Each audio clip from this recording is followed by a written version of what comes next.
Welcome to Heart and Practice, a podcast where heart-led conversations meet mental health practice. I'm Dr. Lakesha Roney, counselor, supervisor, educator, and lifelong learner in this journey of healing and growth.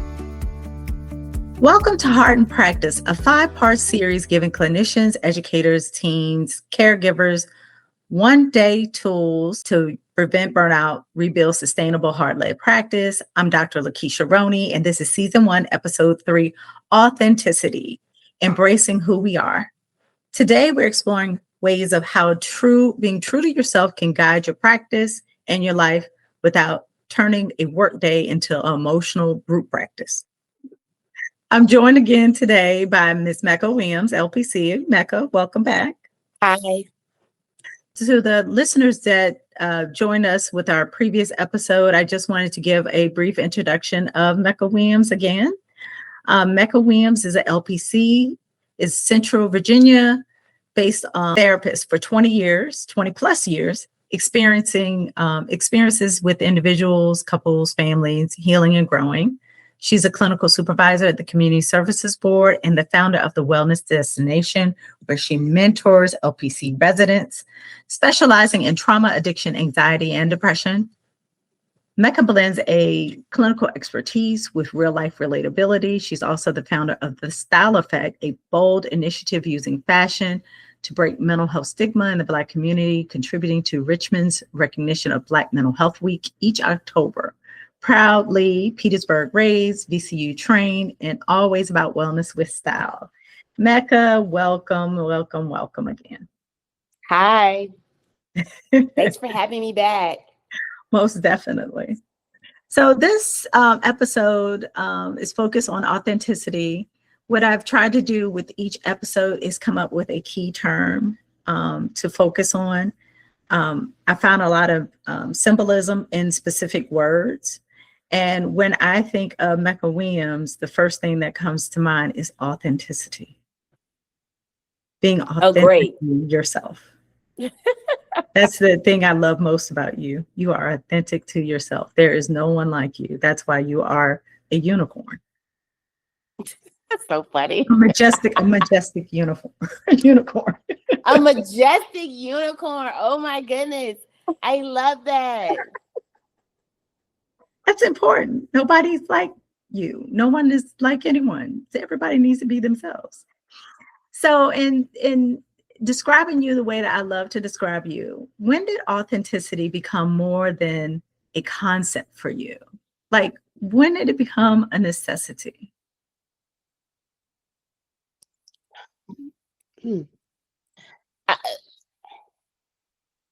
More than a concept, and I want to say early, when I was a teenager. Okay. Describe when I was a teenager. The unicorn as a teenager.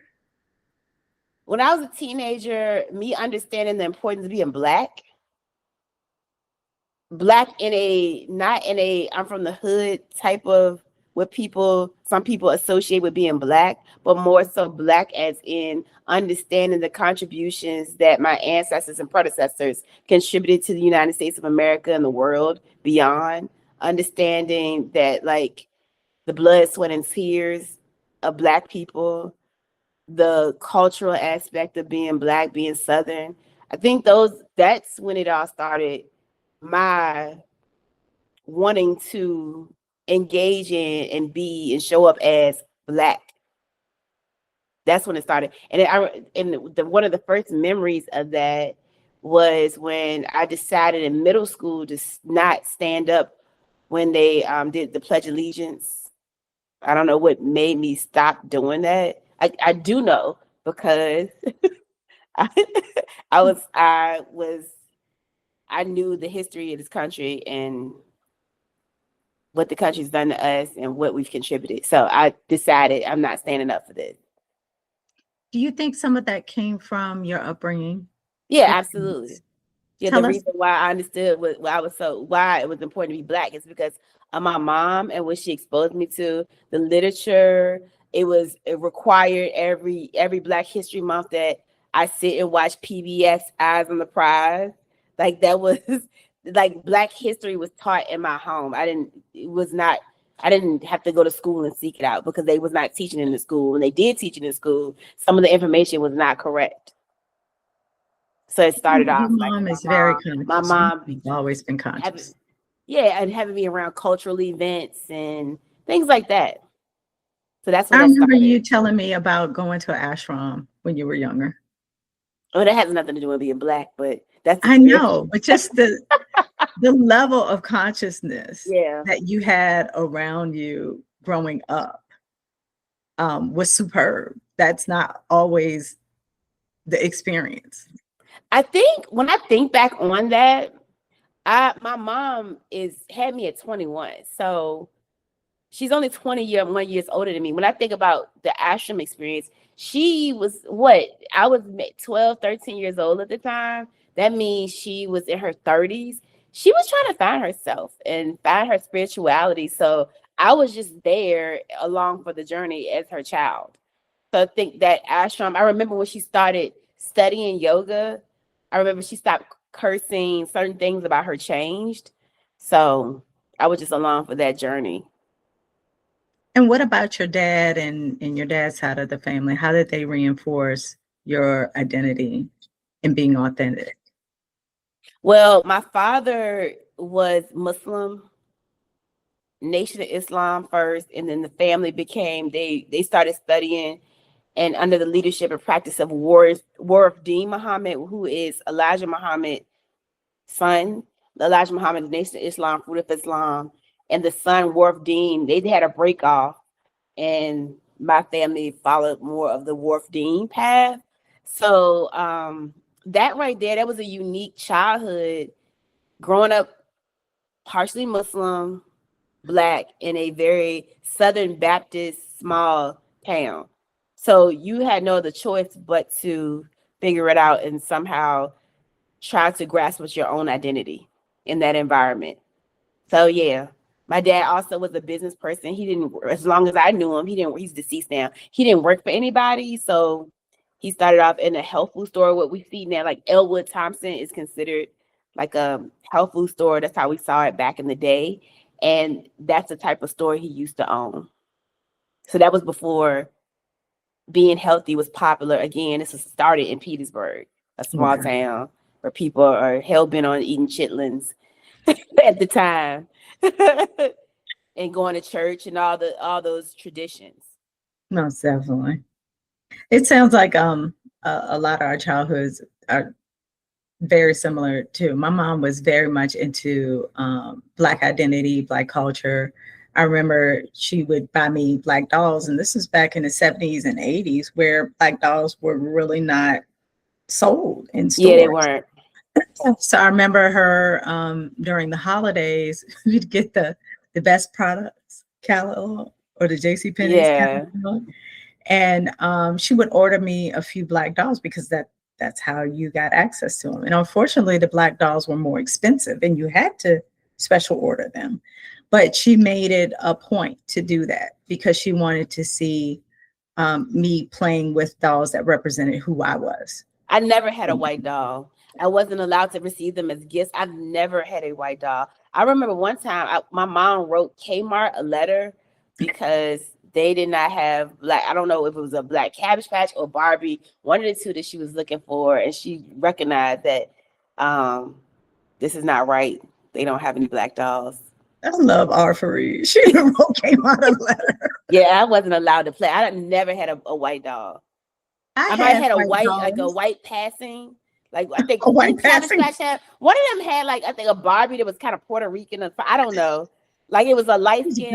I don't know if you know what I'm talking about. They're like a light skin Skipper Barbie, one of them.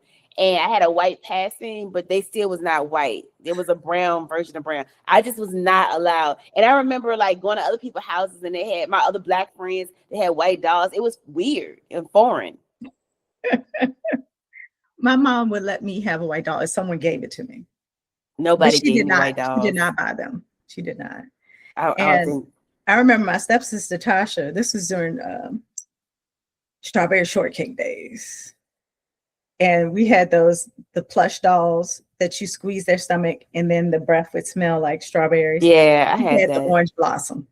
Because again, my mama did not want to buy me the strawberry shortcake. So I had the orange blossom doll and Tasha had the strawberry shortcake. And I would always like take her doll and play with it because I wanted strawberry Yeah, shortcake. because that was the popular doll. Just That like, was a what popular was doll. a Rainbow Bright? Speaking of that, my version of that, I didn't have Rainbow Bright. I had the black friend, Iris or whatever her name. Yeah, Iris. I didn't have, so I had to get the Oh, black friend. Iris was strawberry shortcake. But Yeah, I know okay. So I Rainbow didn't Bright's have so friend was I black, but had I whatever can't the remember black her friend name. was, a strawberry shortcake. And I Yeah, had but I had all the strawberry shortcake, that house or whatever, all the things, but I didn't have the actual strawberry shortcake. I had the black friend. right. Exactly. So I grew up like that. And then my grandfather, um, he was a follower of the minister Louis Farrakhan. So I was exposed to the Quran and the Bible because most of my family is Black Southern Baptist. And but some of his family members were Muslim. So I was exposed to both. But Black identity was very pivotal to my development. Grandpa always say he was the most intelligent person I knew. And he did not graduate from high school. He was always well read. And he always watched the news and he always read newspapers. And he would tell me the importance of reading newspaper and being socially conscious and conscious of what was happening in the world. And as a kid, I'd be sitting down with him watching 2020 and Primetime Live. And I still record 60 Minutes to this day. That's so funny. Watch 60 Minutes on Sunday, child, because he always taught me the importance of my Black identity, but also being of the world, Yeah, knowing informed. and respectful of other people's culture, but also understand and appreciate the history. So Yeah. I can definitely relate to that. Anything else when it came to your authenticity became a necessity as you were growing up into adulthood? It started then, like I said, and explaining this, that was like, it was all right, this is stamping. But I'm still young, so impressionable and all that type of stuff. But I want to say, let's fast forward into like my career field, which it had a huge impact and influence on me standing my ground and my authenticity and showing up as I am. Because in this field, the reality of this field is it's very it can look very cookie cutter with the presentation of the people. You have an idea, especially very early on, of what a therapist looks like and how they dress and that type of, how they speak, that type of thing. And I started to realize, like, it does not benefit people if they have somebody that's sitting in front of them that's trying to mask and look like someone else. And that's not true to me. So it like, it's a twofold. It does not make me feel good if I'm trying to pretend and cosplay as someone else that it does not resonate or align with me just to fit in. So, exactly. And when you're working with certain clients, especially kids, children, adolescents, they see through it. They're like, this person's fake. Yeah. Any client can see through it. It just doesn't. So it doesn't benefit them. Clients need to see me showing up as myself, and especially it really stood out when I started working with predominantly white clients. Mm-hmm. So, and the impression that it had on, they needed to see somebody who looked like me. They've never interacted with a person that looked like me before. They need to. It's beneficial to them too. And exactly. a lot of the feedback I got about how authentic I am and how I dress and present and how necessary it was and how it inspired them came from my predominantly white clients at the time. Wow. Yeah. That is really interesting. You gotta think about it. White people are more caught up in their own system of chaos that has been created by them historically than anybody. Surprisingly. We look at them as being free. No, they're way more enslaved by the constructs that they created. Mm-hmm. So, of their standards of beauty, their standards of success, they're way all more of those things. enslaved and trapped. than we think. So seeing somebody that looked like me was imperative. Right. With your level of education, with your level of Yeah. experience, but still able to be authentic. Yeah. Okay. I'm me. Because I think a lot of helpers realize authenticity isn't just being real, it's also protecting our nervous system from living in two lives. Would you speak to that, of not living two lives? Yeah, so it goes back to it's like when I think of like authenticity, it's about alignment. It's not like when I hear the word real, what does that mean exactly? What real about and Right. to and for what? Like what exactly is that? For me, authenticity is about what is alignment with my values, what I want, what I need to be a full human being in this time period. Right. So to not split myself in two worlds, I need to like alignment means I'm able to show up everywhere as I am.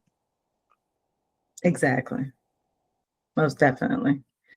And then that kind of gets to the notion of code switching. I mean, I think all of us do some degree of code switching, because a lot of times we're in professional environments. I think Black people and Black and brown people oftentimes have to code switch as a means of survival, making other people feel comfortable or having to prove yourself. And Yeah. then when you get with your family or your friends or whoever you're comfortable with, being able to let that guard down. But it's so important to be able to integrate those parts, still show up as your professional self, Yeah. but show up as who you are. And sometimes it means my outer appearance, how I wear my hair, the type of clothes that I wear, how I present myself.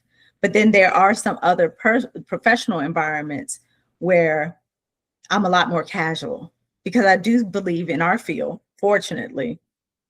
Sometimes I consider the mental health field is sometimes the field for rejects. And I hate to say that, but we have people that look like everything: tattoos, piercings, natural hair, locks, You mean like braids. you said not I was the outcast? I The don't know. outcasts. I don't want to say rejects, but outcasts, people that are not your typical.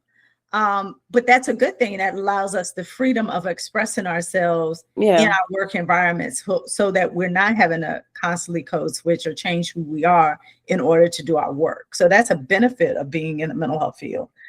But then there are other professional settings that I'm in. Like if I'm at a training or workshop, or if I'm along attending a workshop with my colleagues at the university, there's a certain way that I typically present myself, as opposed to being with my colleagues that are in practice with me, because of the environment. But See, I still, don't do that. I'm glad that you don't. I don't consider who's gonna be like at the whether it's I don't consider other people as far as who's all gonna be there. Because I'm gonna dress like this at this conference. I'll go dress like this probably at work. I'm gonna dress like how I'm gonna dress and show up. But that's what I love about you, Mecca. Because what is that gonna do? Me decided I'm gonna wear a suit around these people, and then over here I'm gonna wear sweat. Like like what? Why? I'll do what I feel like doing. You What do you gonna what do you about feel it? like. Because it doesn't. I'm gonna tell you the reason why I didn't work this hard to get these degrees and licensure to now like have to Sit around and present like something else because I'm around y'all over here. Like when my grandma said, putting on airs. yeah, like of course I'm not gonna like in certain environments. Yeah, I may not wear like I don't know like things I would wear out to a party. That's the most I draw the line there. But like a body, I'm not wearing a bodycon dress to this conference. But other than that, because of the way I know I can dress and I dress well, you need to see something different. How does it benefit any of us if I come looking like everybody else? Everybody else. That's my Exactly. whole point. For the audience, Mecca is a huge sneakerhead. And Mecca will take the most beautiful, fashionably dressed gown and have the hardest Nike sneakers on that complements the gown. But that's her being her authentic self. If she did something else, like if she walked around with pumps on, like I do. I had pumps last night. You did. And you look super cute, like Thanks. red from head to toe with the blonde wig. Which is weird. But it was so cute. It was very cute. I was like, let me switch it up a little bit because I haven't really worn sneakers and like a dressy dress in a while. I haven't done that in a while. So I was like, all right, I'll throw on I'm not wearing a real heel. Yeah. And I don't think, and another thing, I don't consider myself a sneakerhead. I'm a sneaker enthusiast. Excuse me. Yeah, I don't think I'm a head. I don't keep up with all the things. I don't know what. I just get what I like. I like sneakers. Yes. But it's very fitting of your personality. Yeah. Now, and I would wear that to the on conference. A gown and sneakers. I'm not sure if I could pull that off. You always say that. But yeah, those are the things. Speaking of sneakers, I will wear sneakers in something to a conference, which I like.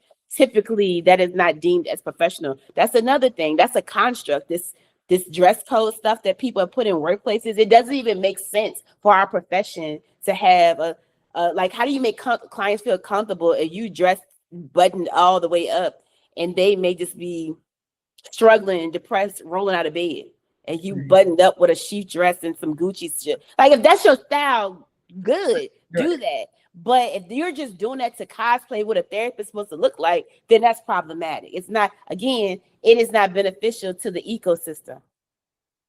Right. All we're doing is perpetuating the white ideology, Western construct that's already been set forth for us about what you're supposed to look like, how you're supposed to speak. It's not helpful. It's not helpful for the growing cultural collective out there in the world. So in describing all of this and how it relates to your authenticity, is that the main reason why you created Style Effect? And tell our audience more about Style Effect. Style Effect was actually created, to be honest, it was created because I had an opportunity to get a grant that was, the focus of the grant was health and arts. So I had an opportunity to get a grant and really expand upon it and put out products for the large community about mental health and Black mental health in particular. So I had to make it make sense with the health and the the arts part. And I was like, what is my art? My art is style. So that's where style affects came into place. Affect in our field is a psychological term that talks about one's physical presentation of their mood. I mean, like, affect terminology, labile, constricted, blunted, that type of thing. And does it matches one's like internal mood, whatever they say their mood is. Are you happy, but your affect is blunted? So that's where Style Effect came from. The terminology of it all. It's a play on words of the merging of the art and the health. And could you give our listeners some, describe some of the things that you've done through Style Effect? So with Style Effect, I had a grant for 2 years from Richmond Memorial Health Foundation. Shout out to them. The first year I did video, which is still on YouTube, video with people in the Richmond community where they talked about how fashion or sneakers, because some people were on there because of their sneaker collectors, how fashion really helped them with their mental health or potentially cause worse mental health through addiction, patterns of addiction. They told stories from childhood of not being able to obtain certain items as for clothing and shoes and how they were bullied and that type of thing. So that was the first year of it all, the video footage of people talking about their own struggles with mental health, but also the freedom through fashion or how it could have caused more issues with mental health. And in addition to that, we did community programming through panels about mental health for Black people, the Black community and mental health, educational panels. Second year, I utilized the funds and we still had some of the panels, but a lot of it went to Richmond Black Mental Health Week, which was a week, first week in October, which you was instrumental with VCA, Virginia Counseling Association, with getting that declared as the official programming in Richmond for the city of Richmond for the first week of October, Richmond Black Mental Health Week. Right. I remember one of those programs vividly, and you're very creative in putting name and themes together. Lady Sings the Blues, and it was denim. And we focused on Yeah. And I was Yeah, like, it was oh, about it was about the one-on-one of therapy. That was the panel that you yes, did. one-on-one of therapy. Yeah. That was such a good theme, and everybody, followed suit. Everybody came in with their denim on, and it was a lively discussion. It was standing room only. Yeah, that was shout out to Bill Martin, rest in peace. Yeah, Bill. At the Valentine Museum, Bill was instrumental in making that space for us. That was beautiful. That week was great. And for the audience who was not there, who doesn't know, Style Effect, that whole week was it was style themed. Every day for Black Mental Health Week, there was a different style theme. Like, for instance, one of the panels that was led by Tangi, it was bipolar disorder. So the theme. Yep, shout out to Tangi. The theme was the bipolar disorder was a topic. So black and white was the style theme because it represented the contrast, the stark contrast and mood for bipolar disorder. That was one of the themes. And then we had the art activity led by Sansaray. Shout out to Sansaray. She's a local artist, art therapist, actually. So we had that activity. And I forgot what the style theme was for that, but that was there a style theme? I'm not sure. But people got together and had to create what they want their style, like a mood board. Oh yeah, I remember the fabric and imagery. That was fun.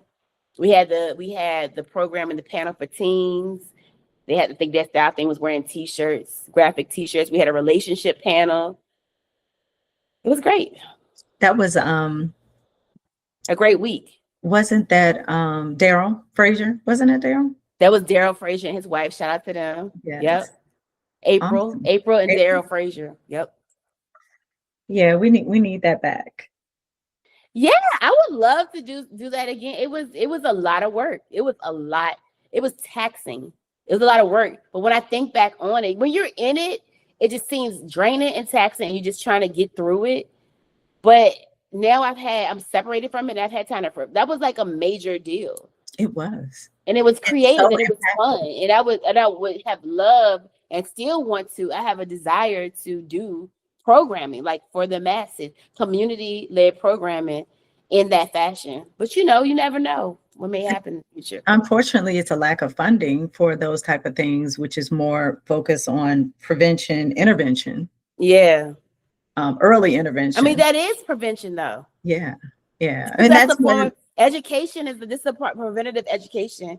That's a form of it. These community events. Most definitely. So maybe we can, through this podcast, maybe we can drum up some. Maybe somebody decide to take this on. Yes, hire me. I come to curate the whole thing. So let's talk about benefits. What shifts when someone moves from performing wellness to actually being authentic? Again, the shift, alignment. When you shift from performance is exhausting. It is. It's exhausting, and people can feel the inauthenticity. It's only so far you can scam. It's scamming. It's a version of scamming. You're first scamming yourself, and then you're scamming others. So scamming has taken plenty of people, plenty of places, but there's a limit to it. So once you decide, alignment, once you identify what are my values, what do I care about, you start to do things and get in alignment and show up in alignment. That's the shift. DBT. Yeah. Dialectical behavior therapy. That's the shift. It is true. You have to align with your values. You got to get in alignment with what do I care about? What's for me? Not what they told me I should care about. What do I actually care about? And what am I doing that's in alignment with the values? Right.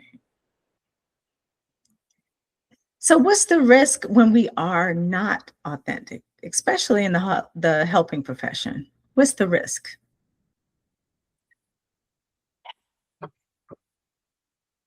I think one of the greater risks, you risk authentic relationships. You're not going to be in any form of authentic relationships when you don't show up authentic. With your clients, with your colleagues, with the people you supervise. Yeah, you risk relationships. You are at high risk for isolation. Because part of when you're not authentic, you isolate because you know you're not authentic. You know this may come out. Right. Again, and then there's a burnout with performance because it's exhausting. You will burn yourself out much quicker when you're inauthentic and you're just performing what you think needs to be seen. You will burn yourself out and you will unravel, and it's going to be a mess. Yeah, physically, emotionally, mentally, all of those things. You will burn out. And you also put yourself at risk for harm. You're possibly harming clients. Right. With the burnout, your work, it shows up in your work performance, everything.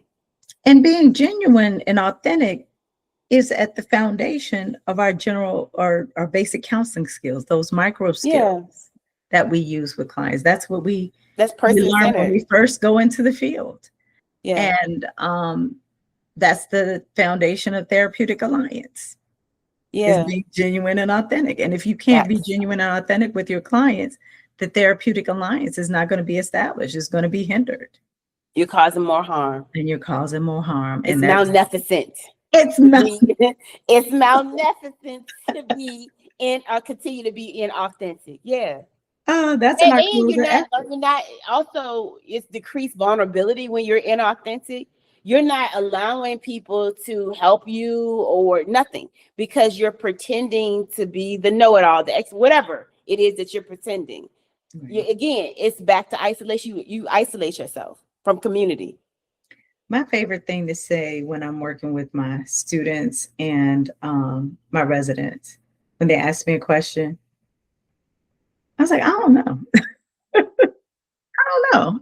I had to look that one up. They be looking at me like this. I was like, I don't know everything and don't want to know everything, but that's something I need to look up. Yeah. I'll get back with you. But somewhere in their mind, because of imposter syndrome, they feel that they have to know everything. Yeah. What is up with that? That's weird. I'm like, yo, I don't know everything. And I've been doing this for 100 years. 100 years. You've been doing this for 2 years or one or half a year. How do you expect to know everything? That's where that's the part where in a previous episode, I talked about some of the conversations, the difficulties with clinical supervision, that the difficult conversations, because they have this expectation they're supposed to know everything. And I'm just like, no, there's certain areas that how's that possible? Your specialty and your expertise at. And then there are going to be areas that you're weaker at, and that's okay. Yeah. You're constantly learning, you're growing. You got to get to 20 hours of continuing education after you become licensed. You can brush up on your skills then, but you're constantly learning and evolving. But and also, you still don't know everything. To become an expert means you had years of working in this particular modality to say you an expert, years. And if you were still in clinical supervision, how is this possible? How is the years that you had? You're an expert. How is that possible? You're not even out of supervision. I mean, I love it when I learn from them. I've had so many interns and supervisees to give me the best resources. Yeah. Share with me videos, different modalities, different books. I learned so much from them. I love my clinical supervisees that does the studying outside of the work. Oh, I love those. Yeah, because they I absolutely learn from them. They sharing podcast episodes. They on that type of time. Yeah, they're doing extra stuff. And I tell clinicians all the time, just stay curious. Yes. Stay listening to podcasts. Stay reading. This never end because you can apply it to yourself. This stuff does not end. It's Mhm. always new information coming out. I'm learning stuff new every day. All this new terminology that was not around 10 years ago. All Like this new every day. AI stuff. So stay curious. It's amazing. So let's teach for a minute. We want listeners to leave with some simple frameworks that they can use on a random Tuesday when their calendar is chaotic. What's something that you can do, something small, that will help you be more authentic in the work that you do with clients? Tell the truth. Truth telling, okay. Tell the truth. Stop with telling the truth. Stop just nodding and agreeing. Stop being this fake, this therapist that you think is the therapist that you saw on TV. That's like, Get out of your own way. Stop being scary and start telling the truth. And I'm going to reinforce what you said earlier, being in alignment. Part of telling the truth is being in alignment. Yeah. That will force you to tell the truth. You notice this is destructive and dysfunctional. Why are you nodding? Right. Why aren't you challenging that? Clients don't come there. You're not paid to be event container. This is not an event session. Y'all are not friends. And sometimes that's what therapy becomes if the counselor or whoever the mental health professional isn't willing to push, isn't willing to challenge, and they want to just make the client comfortable. Stop overthinking about what clinical terminology should I use in this moment instead of just tell the truth. They don't need a clinical terminology because that happens too. Right. People get stuck on being this therapist. Right. And half the time the clients don't understand it. They don't care. They don't understand that mess. Now, if you educate them, this is what I love about clients too. Once you educate them on the clinical terminology and they have an understanding of it, I love it when they come back and they're like, yeah, I had to refrain such and such. I'm like, you refrained. But I mean, sometimes in the moment you may have forgotten or whatever the case is. You can correct that stuff later. Tell the truth. Right. Tell the truth. So I like to use what we call authenticity compass. So you mentioned values. North is values. That's your North Star. What matters here? Then East is your voice. What is the honest sentence am I editing? Because sometimes we can edit ourselves and we just need to be honest and truthful. South is body. What is my body telling me? Am I tense? Am I fatigued? Am I having some type of relief or dread? Because sometimes that is an honest indicator of whether you're being honest. It is. You can feel it. You can feel it. Yeah. And then West is a boundary. What limit protects alignment? So those are the things that I want our listeners to pay attention to. North is values. East is voice. South is body. And West is boundary. I love that. Send that to me. I'm going to start using that. I will. And once you check for all four directions, you can usually get a clear understanding of what you're supposed to do next without needing 12 hours of overthinking. Just staying true to those things. Anything else you might want to give our listeners, something that they can try, one practical tool, especially for people who default to people pleasing or perfectionism. Perfectionism is one of those things that will kill you as well. I think again, I can't express this enough. Taking time for yourself and evaluating how you feel about the conversations that you've had, the decisions you've made throughout the day that involves other people, whether it's family. Like, are you okay with the fact that you said yes when you really don't have the capacity or didn't really want to do it? Are you okay with that? All right, once you've identified I'm okay, not okay, what am I willing to do about the not okays? Like evaluating why am I doing this? And if you recognize these patterns, yes, maybe you should seek out therapy to address these tendencies and behaviors that is not serving you or the other person, because you're engaging in actual dysfunctional patterns of codependency. When you're people pleasing, it's a form of codependency. You're not doing anything to help the other person. It's a temporary ease and fix. And it's also fake as a bitch. It's manipulation. And that's what the people pleaser does not recognize it as being manipulation. They're justifying it as they needed help as being the do-gooder, but you are really manipulating too, because you really don't want to do it. Yeah. Shonda Rhimes, her book, The Year of Yes. That's an excellent book to read when she decided to start saying yes to the things that she really wanted to do. Some people need to say no. And realize no is a full sentence. They don't need another yes. No is the answer, and it is a full sentence. I don't need to explain why. The answer is just no. Most definitely. And if you're in a relationship with people that care about you, they will respect, because the issue is people are in relationship with people that pushes their boundaries, and then they turn around and blame them. Well, they made me do it. They kept asking. No, if you're in a relationship with people that care about you, they will respect your no. They will respect your no. They might get a little heated.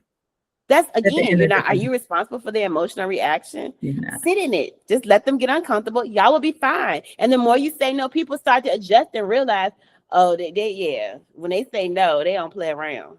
And people pleasing comes from shame. There's a bit of shame there. Yeah. And a lot of times people that have learned to people please, it has become a survival instinct. Yeah. Because of because I'm going to get ridiculed, whatever. Yeah. The rejection. Again, you may need to go to therapy for that. Yeah, and then perfectionism is one of those things that come out of shame too. What'd you say? Perfectionism is another thing that comes out of shame. It's a difference between, well, there's no such thing as perfect in the first place. We are perfectly imperfect just the way that we are. We will always be imperfect. Just embrace it. But when you try to be perfect, it's about other people. It's not about you. What is this person going to think of me? What are they going to think of this? It's not about you. It's different than a healthy sense of doing well. A healthy sense of doing well is like, this is my project. Myself. I want to make sure it looks good for me. I feel good about this because this is my work, and taking pride in that. But that's different than perfectionism. Perfectionism has everything to do with externalism. Yeah. And what other people think and what other people feel. So I think people in general, folks in our society have to work on just embracing ourselves for who we are and what we do and don't do. There are certain things that I'm never going to be good at. Mm-hmm. I gave up on math years ago. That's why I majored in psychology. Oh yeah, I never picked it up to give up on. I mean, I knew very early. I'm like, that's not my area. That's not my area. Thing. No. I let the math people do the math people. Even with cooking, I love to bake cakes. I don't make pies. I let the pie people make the pies. I eat the pies, but I ain't making no pies. I eat the pie. That's interesting that you do make cake. Why not?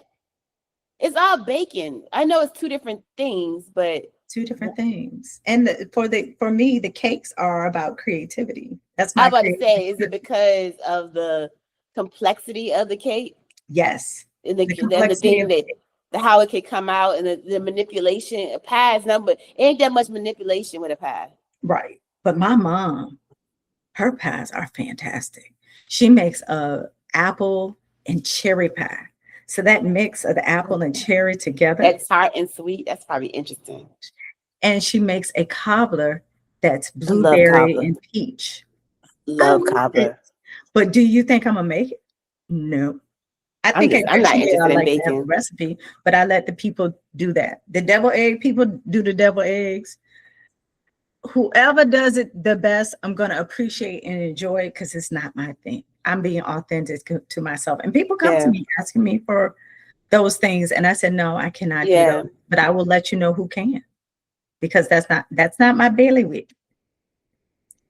So definitely. So what about personality, relationships, family friendships where authenticity can change the outcome. It's the same thing. How you gonna have a real authentic relationship and you are inauthentic? It can't happen. Your relationship is based upon a lie because you're not being who you truly say you are, and you are in a relationship with people who think you are one thing, but that's not you. It's not gonna last. What did Chris Rock say? People meet their representative. When they first That's like I think he probably was talking about dating and stuff, but it's all relationships. If you're not showing up as your true authentic self, we see that play out more so in dating relationships where people pretend to be something they're not just to get to. Again, it's manipulation. It is manipulation. Like, so you did all of this. You was fake as hell just to get here, and then you're gonna show them your true. That's unfair and trifling.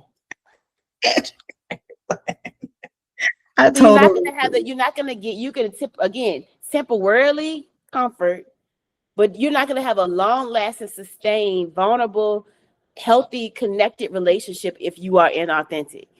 Well, when the other person finds out that that's not your true self, that breaks the trust. Yeah, in the relationship. Yeah, because it was built off of what? It was built up of lies. Now, it's a difference between people evolve, change their mind, and things like that. But I'm talking about straight on. You presented as an atheist, but you were really a Christian. But you presented as an atheist or to be cool just to get this person. Right.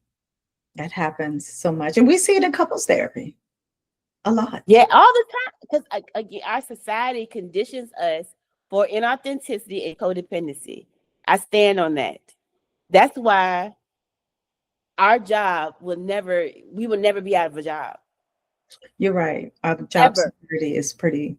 Because of the way society is set up. And it goes generation after generation. It will never end. So until that stuff ends, like we will always have a job. Because it's a great contributor to one's poor mental health.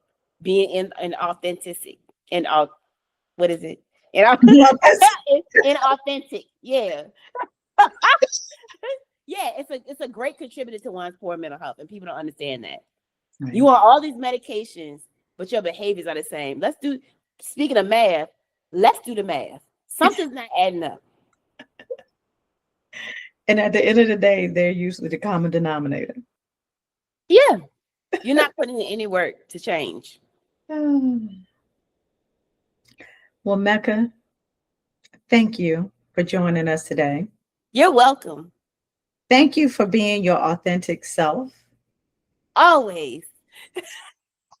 Thank you for being an authentic friend. You're welcome. And thank you for being such a good role model on being authentic and helping me to be more authentic in the way that I show up in this world. Always. Oh, that's so sweet. I'm going to hold on to, what was it? Unicorn, a majestic unicorn. A majestic. I'll never forget that. A majestic unicorn.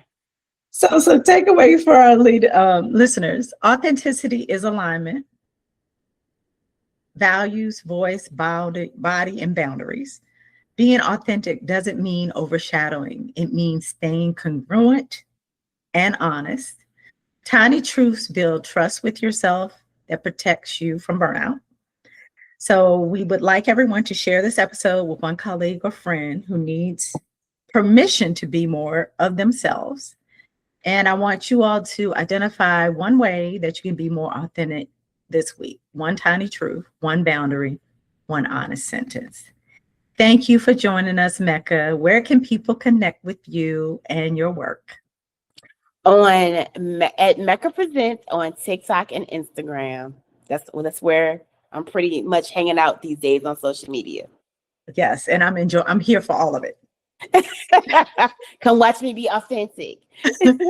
I'm always showing, like, my mom your TikTok post, and she's like, look at Mecca, just being herself. Yes. Being herself. Yeah. Hate it or love it. This is what it is. But thank you so much for coming. And I'm Dr. Lakesha Roney. Thanks for listening to Heart and Practice. Remember, authenticity isn't a vibe, it's a practice. And you're allowed to practice one small truth at a time. You can find Heart and Practice at heartandpractice.com on Facebook, Instagram, TikTok, and LinkedIn. We will put links in the show notes. I love Thank this. you. I love this too. Thank you for encouraging me to do this. I know. I'm so excited about the outcome. Yes. This is good. Bye. Bye. Listeners, stay tuned for our next podcast episode. It is season 1, episode 4. Have a good one. I'm Dr. Lakesha Roney. Thanks for listening. You can find Heart and Practice at heartandpractice.com on Facebook, Instagram, TikTok, and LinkedIn.